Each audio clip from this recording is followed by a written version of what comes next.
Tour de France 2022 is over, and for me, it ended a day too late. Or a day early. I don't know. It was really over on Saturday. Sunday, very disappointed all around. We're going to talk about it, but then we're going to do a little recap of the 2022 Tour de France. This is the Between Two Wheels podcast. Tyler Yonke, episode 266. Hope you're having a good Monday. Thanks for joining me. Yeah, we slogged through it. I don't think I missed a day. I mean, I skipped a day, and then I did like 2 stages at once on a rest day, I think. Pretty much hit them all. I mean, this is actually, even when I was really doing this podcast, I mean, when I cared, I didn't do this much.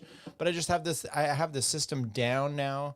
I did all these live as well. So I hope if you were able to join me in my erratic times, you got to subscribe. You got to hit the notification bell. You never know when I'm coming at you. And then we just put them out. I have the system. I do them live, and then I'm able to download that, do a little, not much audio corrections, post them out. Bam, bam, bam. Thank you, ma'am. And we're good to go. So the day started out Sunday before the men's race. There's the women's race. And I've looked at it. It's, I think, 8 stages, and they are going to go. They start in Paris, so they did the stage there. And by the way, I don't know that I could watch all of these races. I definitely am going to watch the last one. That's up the Planche de Belfi, the Super Planche. That should be pretty good. I don't even know how long that race actually is. Hopefully, it's not a long race. But I can't watch like the one in the Champs-Elysees. It was I don't like to see sprinters sitting down. That's a little boring to me. And actually the men's was boring too. That first whole time they're taking the pictures. Okay, it's cool. Oh, they have all the Danish riders out there. Cool. They should have had they missed some opportunities though. They didn't have all the Americans. They should have had multiple combinations, like all the riders that tested positive but were still allowed to go for COVID. Other ones that had all crashed, maybe a picture of all the ones who had never crashed during this race. A picture of all the guys who never got in a break, Joe Dombrowski. We could, and the list can go on. There's many factions of different stuff. So the race comes down here. They're out there. There's guys trying to get off the front. Blah blah blah. They come into the last lap section there. The finish has been extended a little longer. It used to come around the last corner and you'd kick it from the corner, but they've extended it, and it makes all the sprinters kind of act weird, and they did. They missed the timing on it. Sagan said he dropped his chain. He also said that Jakobsen was in front of him and he dropped his chain. But Quick-Step wasn't doing much of a lead out. They've been kind of disappointing. I mean, they go 1-2, stages 1 and 2, and then they just shit the bed for the rest of it. And, other than that, Philipsen, I mean, he throws his bike at the line, barely gets, did he get a time gap? That's how much of an extension he got, not just on the kick. Bike exchange went too early. The Mezigic dropped off Wagon. He had to jump, and he did. I mean, my feeling is, as a sprinter, I'm not a world-class sprinter at all. I'm an old man sprinter, but sometimes you have to go to the front too soon, and you have 2 choices. One is you just go all out. Hopefully you get a gap and then hold it, or sometimes you kind of kick and you're like 80% and you wait for the other guys to come and then you kick again. So maybe you could have done that. I don't think it would have mattered. Philipsen has now had 2 wins. I think he's had 2 second places and a third. He's had 2 wins, but 3 posts up because he posted up when Wout ended up winning. So there's the map. We went all the way. And, some days to go like counterclockwise. They did really avoided this whole western portion of France here. And you think about the weather that we had. First day there in Copenhagen, the day 1, you had rain. And other than that, hot. Nothing like that. So that was that was it. This is the profile that you had for the stage yesterday. I couldn't care. Wout didn't join in the theatrics. I mentioned, if you think of a few years ago, there's been different results. 1987, I talked about that tour a bit. It's, by the way, I went back and watched it, and it's actually just fantastic to watch. It's back and forth, back and forth. And by the way, the time trial, you do a 50, 60 mile time, time trial, and then up Mont Ventoux. It's crazy stuff. But the very last day, there was a breakaway coming into on the Champs-Elysees, and 7-Eleven team. Jeff Pierce gets in the break with Steve Bauer, and he's mostly a climber, but he ends up winning. He and Bauer then kicked off from this group. They thought the sprinters were getting. American wins. They had Davis Finney wins the stage. It was fantastic for Team 7-Eleven on the 87 Tour. And then 88, Andy Hampson goes on to win the Tour of Italy. There you go. There's 115.6 kilometers snooze fest for me. I didn't even enjoy the sprint. I was watching. I'm disappointed I waited for this. And they did it later in the day. It was done like 11 Pacific or so. Almost nighttime there in France, and it was kind of it was uneventful. I was disappointed. I was disappointed in myself, but that's what we had. So let's just take a look at the results, and we're going to talk about everything that happened on the day. Jesper Philipsen wins, Groenewegen second. I mean, the fact that they gave him a time bonus seconds there, but the fact that they didn't give him a time a gap of 1 second is almost a shame, because he had such a huge. Christoph getting third, Stuyven for Trek, Total Energy, Peter Sagan in fifth, and Van Poppel. Caleb Ewan was very disappointed. He goes up on the left hand side. We'll click through kind of the maybe we should just do that right now for GCN. But Caleb Ewing ends up trying to go up the left hand side, and he just doesn't have the power to do much of anything. So they're gonna talk about the race. Recap yesterday, or the day before there, where Wout ends up getting it. And, if you watch Jonas there, he sits up the last, 500 meters or so. And who knows, maybe he would have got the win. The whole team seemed to be pretty emotional and excited about things. They started out in this stadium. They're going to take here's the route. Okay, then it's all the pomp and circumstance. No one gives a crap. It was, once again, I'm going to bash on it because it's boring as hell. They come onto the... EF did try to take a few flyers there. They had some guys up front. Rauch, I think, was up there with Bettiol. The very last lap, though, Pogacar actually attacks on the left-hand side of the road, while on the other side was Geraint Thomas. It was interesting, but to no avail. I come in here to the sprint finish, and you can see. So I'm going to talk about it from the view of looking at the riders. They're coming up on our right as you're peering at them. Groenewegen is hitting the barriers. He's coming up there. Philipsen is kind of tucked in, back behind. Caleb Ewing is up on the barriers too. He gets kind of what he thinks is boxed in. You can tell he's upset about it from Christoph. But the reality is, if he had any power and he was moving forward rather than backward, he wouldn't be boxed in. He had plenty of room there around Groenewegen, and then he just gives up because Christoph manhandles him. Philipsen gets the win. Christoph there, Groenewegen, a bike throw for second. Like I said, Stuyven, Sagan, Caleb Ewing back there a ways. It's a little bit of a gap. And then the whole team for a decent sized gap. Philipsen lifts his bike in the air. He's all excited. Here you go. Here's the overhead. We'll just click the play here. He goes by Groenewegen quite easily, way out on the right-hand side. Here's Christoph down on the bottom left. He's then going to, let's do this so we don't get X'd out here. They don't really show it anymore because they follow Philipsen, but he just kills it. But like I said, Caleb just didn't have the power. The whole team for Jumbo comes in. Wout decides not to even play the game. Probably smart. You don't need to have 7 wins. Sepkus, Tish Benoot, Van Hooijdonk, Jonas, Vingegaard wins the Tour along with Wout getting the green jersey. There's your podium. Geraint Thomas, pretty impressive in third. Feel sorry here for Pogacar not holding a baby. So everyone else is holding a baby. Let's go back here. Let's go to the finish. I want to do one thing. It just helps for the thumbnail. There you go. Philipsen over the line, sprint finish. Where's your post up? Where's your post up? There it is. There's this post up. Okay. Anyway, so on the podium here, Pogacar, no baby, sad for him, no child. What if you just bring your grandma up there? I think you should do that. Bring your grandma up there. Vingegaard, I don't know, maybe he gave a speech. There's, they do that sometimes. Remember Lance famously said something like, well, if you can't believe in this, I feel sorry for you. Okay.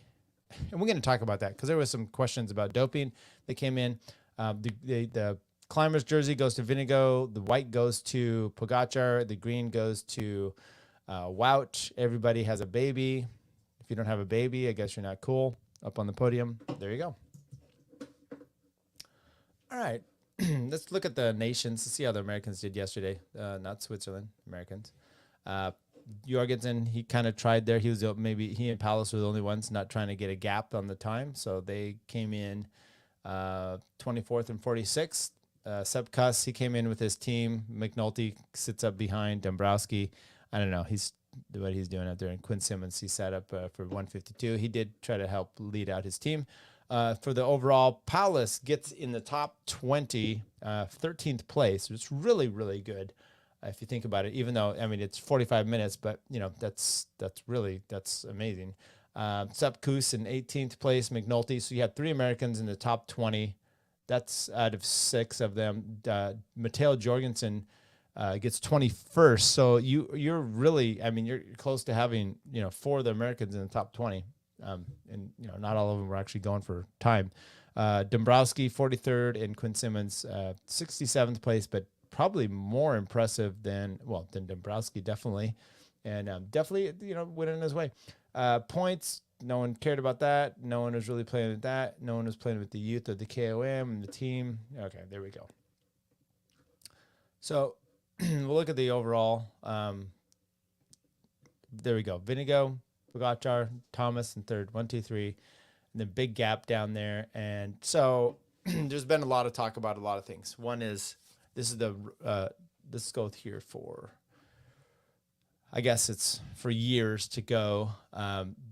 The least amount of riders that have finished. They're saying how hard it is, but what they're not taking, and they keep it's not apples to apples because they keep comparing it to years ago when they had 9 riders in the Tour de France.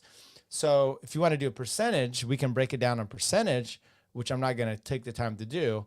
I just don't know if it is the most in percentage basis because numbers straight away, you had less riders in general on each team. So what was the overall? Anyway, that's a problem of analysis.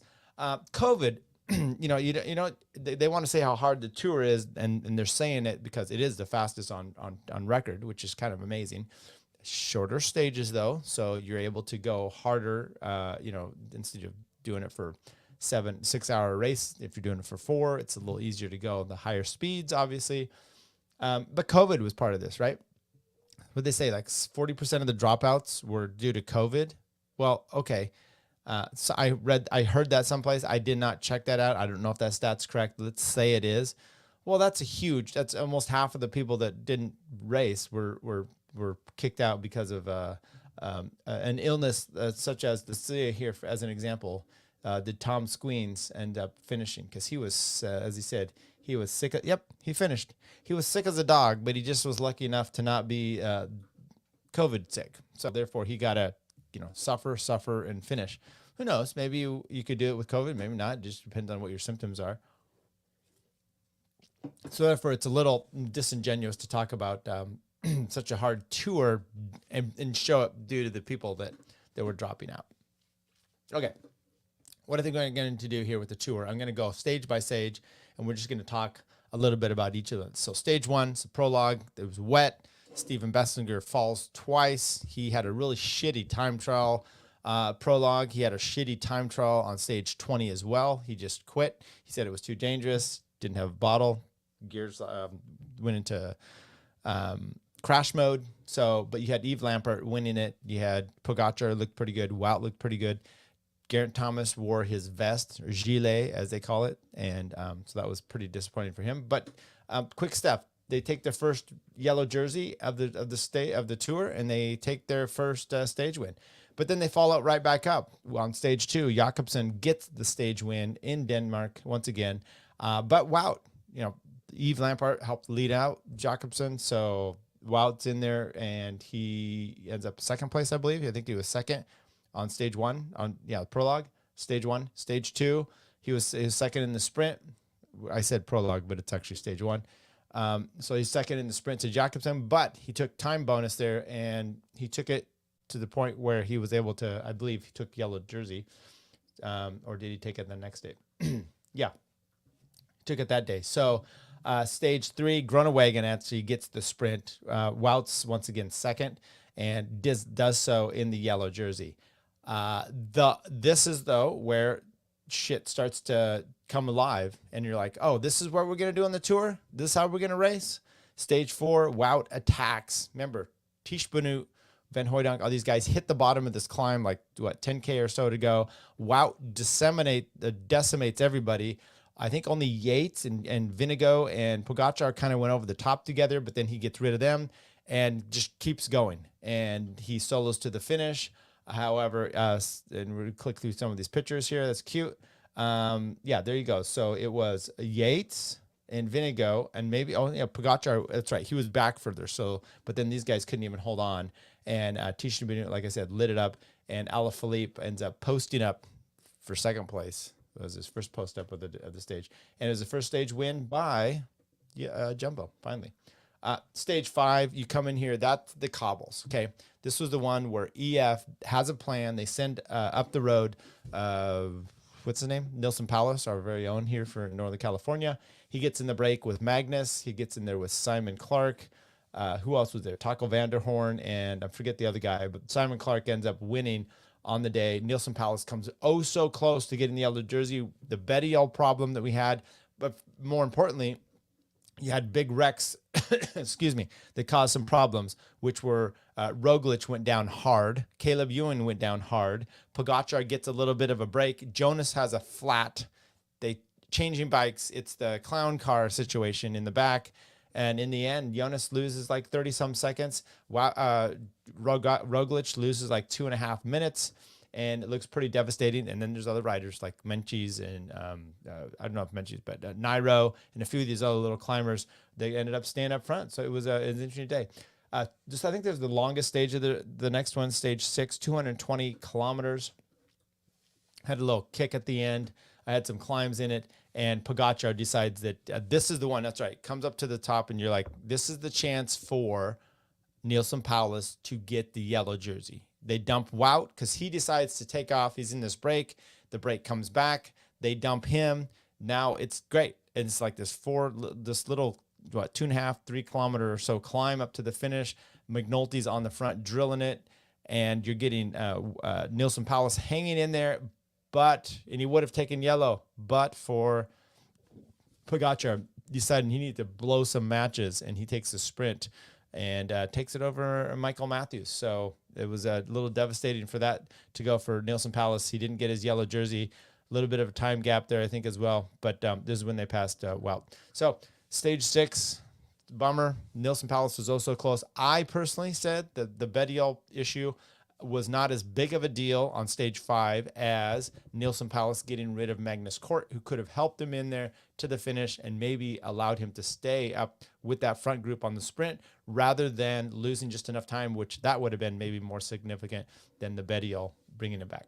Okay, that's stage 6. Stage 7, this was up to Super Planche de Belfi. Okay, so Nilson loses a little bit more time here, but this is where it came to show how the teams were riding, and leading all the way up to the top. You had Brandon McNulty was helping a little bit, but then you had Rafa Majka, okay?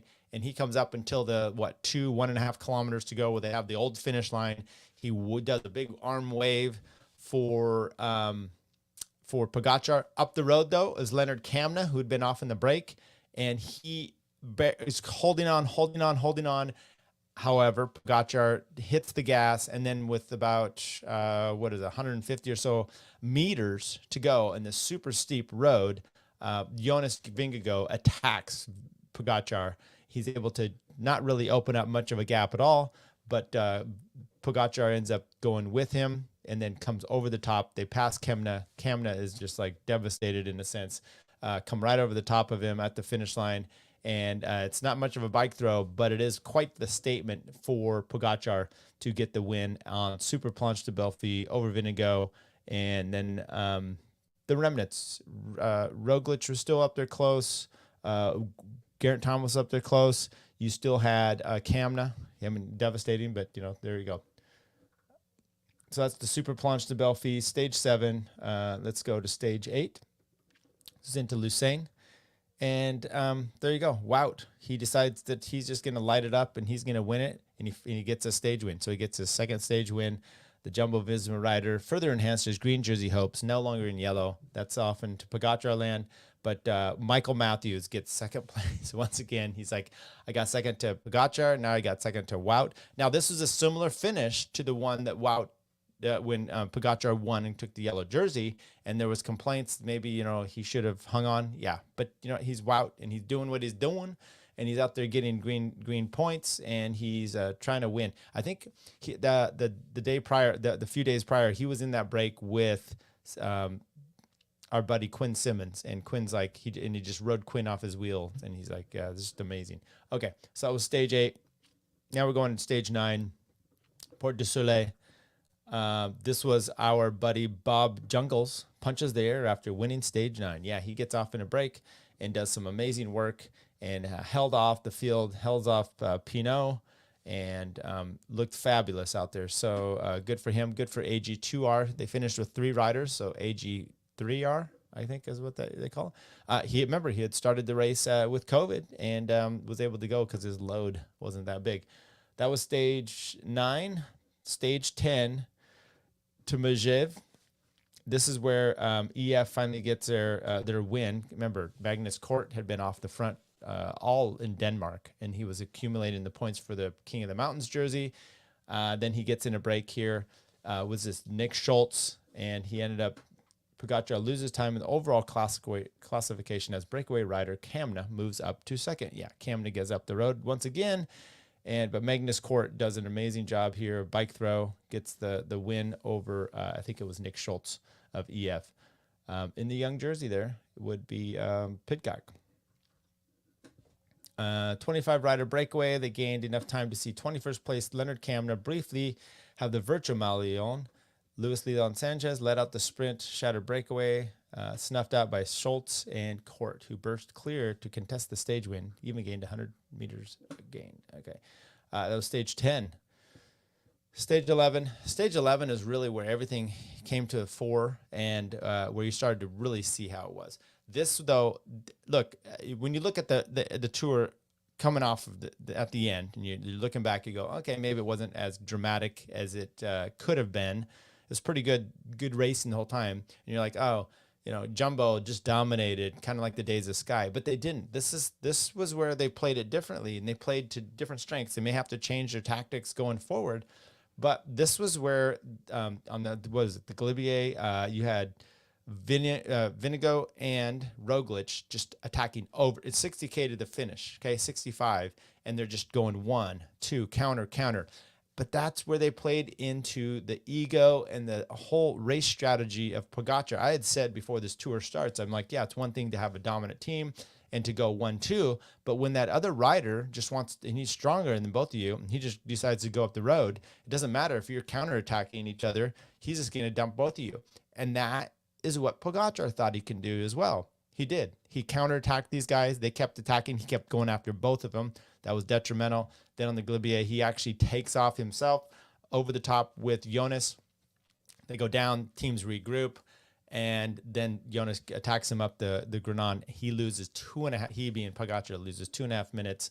Devastating. He gets passed by all the kind of riders. Nairo, I think, was second on the day. And you had Geraint Thomas even coming by Pogacar. It was something to behold, and it was quite the taking it to him from the Jumbo team. That was stage 11. Stage 12, the next day, Alpe d'Huez, won by Tom Pidcock of Team Ineos, former Ineos Sky transition rider, whatever you want to call it, was Chris Froome, gets third on the day. The Jumbo team takes it to him. Sepp Kuss does an amazing job of Alpe d'Huez for his team rider Vingegaard, and you saw Vingegaard not playing the game that Pogacar does. When you saw Pogacar trying to attack, not as strong, couldn't hold the lines, kept coming back to Sepp, and on the day there was no change in the race there. But you had a brilliant day by Sepp Kuss on the Alpe d'Huez, along with Pidcock getting the win and Vingegaard. doing well as well. San Etienne, next day, Moss Pedersen gets the win in a little bit of a breakaway here. And it was quite impressive. He was up there. Fred Wright takes second. Houlet settles for third. Those two guys play an important role as well. But this was the day that you saw Quinn Simmons getting his rider, his sprinter, into the break, doing a ton of work, then getting ridden out. And then Mads Pedersen, along with Philippe Pagano, was in there. Stefan Kung was in there. And he takes off on this climb and just powers away. And only the two climber guys are the ones that go with him. But then, of course, Mads was able to basically throttle them at the end. Mond, as I'm going through this is just exciting stages after exciting stages. This one was fascinating. Maybe one of the best ones of the week, of the 3 weeks that we had. Stage 14 up to Mond. This came down to a big breakaway. You had EF in there, a big contingent of those riders. You had Roberto Uran, Nielsen Palace, Alberto Bettiol. But Michael Matthews attacks with like 30, 40K, maybe a little further out there to go. A few guys go with him. It splits things up. They keep trying to bring it back together. Meanwhile, back in the field, you had Roglic hitting hard on shredding the field out. He then retires out the next day, doesn't start the next day's stage. They come into the last climb on Mond, and it is an all for naught. There's still, Michael Matthews is still up the front. He's getting rid of the riders that he had with him. Krohn had been up there with him, and he flats before they get to the final. But behind is Alberto Bettiol. He kicks away from, I think that a 20-second or so gap still. He kicks away from that group, gets his way up to Michael Matthews. They ride for a bit together. He attacks him hard. Matthews holds 2, 3, 5-second gap, holds it, claws his way back with about 1.5 kilometers to go, attacks, goes over the top of Bettiol, comes over the top of the KOM, now with like a 10-second, 15-second gap, holds his way down onto the airfield and is able to post up beautifully. It was one of the best fought battles that I had seen out there. I think Grossgardner was one of the other ones as well, because you expect when Bettiol comes over the top of him, you expect that to just be the end. And I think Thibaut ends up third place or so on the day there. So anyway, up to Mond. As far as the group behind, it was a bit of a battle still. Everyone gets shredded out. Geraint Thomas is the best of the rest, and it's just Pogačar and Vingegaard going up to the top. And once again, Vingegaard still tries to sprint into Carcassonne. You get a sprint finish. This is last Sunday, and it's Jesper Philipsen easily getting the win. And so good for the sprinters. You have nothing there for Caleb and a few of the others. Foix, this is quite the emotional day. You had Hugo Houlet for Israel Startup Nation. Their second win. Remember, Clark got it on stage 5 on the cobblestones. He had then had to leave early because of, soon thereafter due to, I think, COVID. But Hugo ends up doing a great victory here for the Israel. Claimed his first professional victory on the biggest stage in cycling, winning the Tour de France stage to Foix from the day's successful breakaway. So it was really impressive to watch him. Once again, you had our boy Matteo Jorgensen. He was up in the front there with him, crashed on the descent, trying to come down, catch him at least on the descent, and he was not, because he was just a little bit behind, and bummer for him. The next day into Périgord, this was a climb here, and you had Pogačar saved his final blast for the closing 100 meters and won his third stage of the Tour de France at the summit of the Périgord. Jonas Vingegaard could not match the acceleration and finished on the adversary's wheel force. No change in the overall on that day. I do believe that was the day where you saw Brandon McNulty come to the fore. He did almost 2 climbs there. They only beat Brandon at the final here, Pogačar, when he took off by like 24 seconds. 50K or so. Brandon McNulty on the front, just destroying the field. Everybody, Sepp Kuss included. It was phenomenal to see the American really to do that. But the next day was Sepp Kuss's turn, Wout's turn, and Vingegaard's turn, and the whole team for up to the Hautecum. You had early on, you saw Jumbo sending guys up the road. Wout was one of them. Tisch, I think, was another, or maybe Van Hooydonk, but they were then coming back. They come into the final climb. Sepp had done a lot of work on the penultimate climb. They come into the last climb. He's drilling it. Tisch Minute started that one. Then Sepp Kuss brings Wout, who had a 2-minute lead with Danny Martinez, and I'm trying to remember the other guy, up the road. They catch them. Wout then takes over, ends up destroying everybody but Vingegaard. Vingegaard then attacks, and Pogacar has been dropped. Pogacar ends up coming past Wout at some point, so you have Vingegaard gets a minute over Pogacar, and another minute, which would be 2, over Wout. Wout holds on for 3rd place on the day, and then this stage was really it was the big final race day that you had there. Once again, a Danish rider winning on Harukum, which had happened previously with Bjarne Riis in 1990, I want to say 4, or was it 96? 94, I think, when he rode up the big ring, and we've talked about that, Mr. 60. Stage 18, that was stage 19 into Cahors. You had Laporte finally gets the French win from the 19th stage, showing a lot of gum and excitement there over the sprinters. But you can, and you should have known, when Philipsen is streaking out from behind everybody else, gets 2nd place by a long way. But coming down in there, the sprinters teams are all a mess. They're not really sure what's going on. And Laporte bridges up to Fred Wright and a few others that were just had a little bit of a gap in the last 1K, dismantles the sprinters, kind of takes them by surprise, and then he sprints out of them and shows what he had done all year as far as going all the way back to Paris-Nice. Stage 20 was a time trial. It was wow. He ends up winning another one. Brilliant on this tour once again. I think he had 3 wins, 3-4 wins himself. No, 3 wins. Jonas had 2, and then Laporte had 1. So last year he had 3. He has another 3. He gets the time trial victory here, puts everyone into the hurt locker, and they really can't do it. You had Filippo Ganna starting out the day, then the big battles for the GC. You had a few guys going up and down on the day. Nairo going backwards, Menchie's going backwards, some other ones moving up, Vlasov. But as far as the overall goes, no. And then we talked about this one. Stage 21, snooze fest, but Philipsen gets a 2nd win, and good showing there for Alpecin Phoenix. Okay. Mike Woods had to leave the last day due to COVID. I don't know if he really had any symptoms. Kind of bummer for him. Vingegaard, we talked about this the other day. He said, totally clean. You have to trust us. So people, and I thought I would just talk about this real quick. Wout Vetter's hat trick overshadowed by doping inquiries. So the tour here has, the press decided to talk about and ask them, he and Vingegaard on the last day there, or the Saturday after the time trial, decided to ask both of them about doping, whether they've been doping. And the podcast I heard, with journalists, they're all proud of themselves for doing this. Vingegaard, I guess, said, hey, we worked super hard. No one on the team, he did the thing that I haven't heard any riders do, which is vouch for other riders. He vouched for the whole team that they're pretty much not doing it. We're just working hard. We're we train better. We are more scientific than everyone else. We take team altitude camps to a higher level than everyone has done. Wout's answer was, that's a shit question. So he didn't even really want to. And then the press kind of came on that. Okay, so what's my take on that, if you even care, which is, what's the point? I mean, I get asking the question, but what's the point? Have you ever asked the question and the guy's like, hey, I tell you what, I know I just won 3 stages here. I have the green jersey. Our team won 6 stages altogether. We won 3 jerseys at this thing. Yeah, I'm loaded right now.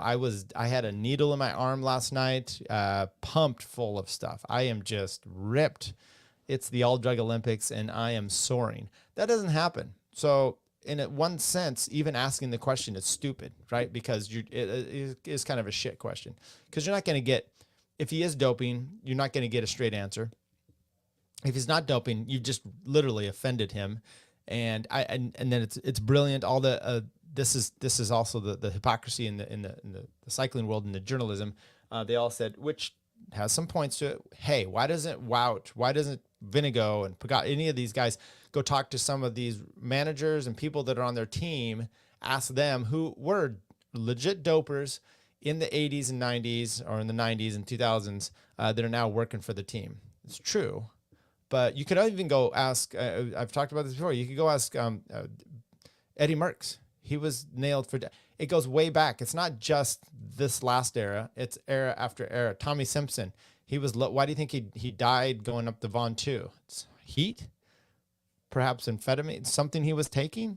Perhaps. Yes. I mean, that's the case. So it goes way back. And so you don't just pigeonhole it to the guys, just recently.